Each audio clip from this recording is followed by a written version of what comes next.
The owner of Drip Cafe has done it again with the opening of a new local hotspot for the University of Delaware. Greg Vogley, the man behind the popular coffee and breakfast spot, Drip Cafe, is no stranger to the food industry.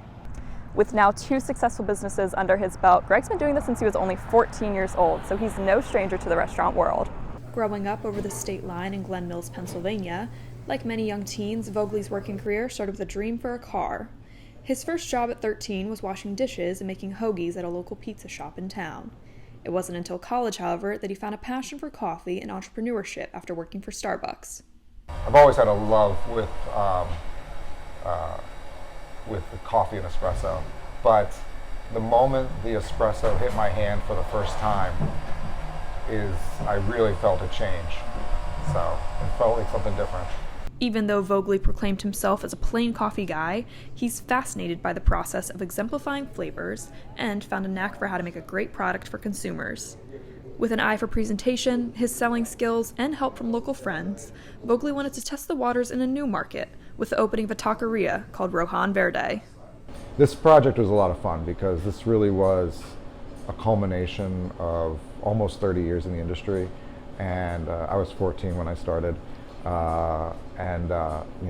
All my friends and helped me with this in some fashion.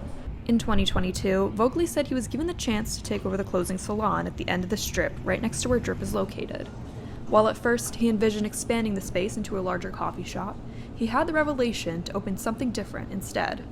I had a very long-term prep cook, Maria Gonzalez, who's worked with me for about 6 or 7 years now, and she always makes staff meal for everybody.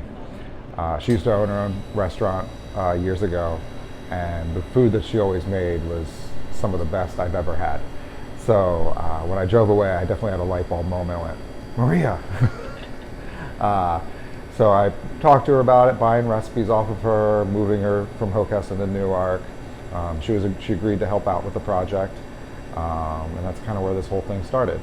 While Roja Verde officially opened in early November, fittingly on the Day of the Dead, they are hoping the spring semester will bring in more traffic of customers and get the ball rolling for their business.